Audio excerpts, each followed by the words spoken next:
Last time December 2022లో ఫ్యామిలీతో తిరుమల వచ్చినప్పుడు పిల్లలతో అయితే చాలా ఇబ్బంది పడ్డాము. బికాస్ టికెట్స్ లేకపోవడం, పెద్ద పెద్ద క్యూస్, ఇంకా క్రౌడ్, తోపులు, ఇంకా ఫుడ్, వాటర్ విషయంలో కూడా మాకు అప్పట్లో ఎక్స్పీరియన్స్ అంత కంఫర్టబుల్ గా అనిపించలేదు. దర్శనం విషయం పక్కన పెడితే అన్నప్రసాదానికి వెళ్ళినప్పుడు కూడా మాకు ఏంటో ఆ ఇయర్ లో ఫుడ్ అంత సాటిస్ఫాక్షన్ గా అనిపించలేదు. కానీ ఈసారి మాత్రం చాలా ప్రశాంతంగా, పద్ధతిగా అనిపించింది.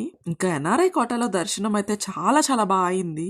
ఇక నేను భోజనం చేస్తున్న అన్నప్రసాదం గురించి అయితే నిజంగా చాలా చాలా చెప్పొచ్చు. మేము తిరుమలలో ఉన్న 3 రోజులు బయట తినడం కంటే కూడా అన్నప్రసాదంనే ప్రిఫర్ చేశాము.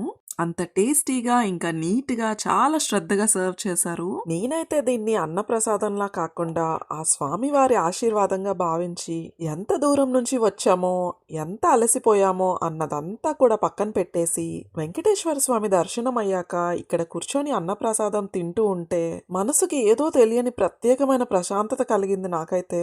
వీలైనంత తొందరలో తిరుపతిలో మేము గడిపిన క్షణాలన్నిటినీ కూడా మీతో షేర్ చేసుకోవాలనుకుంటున్నాను.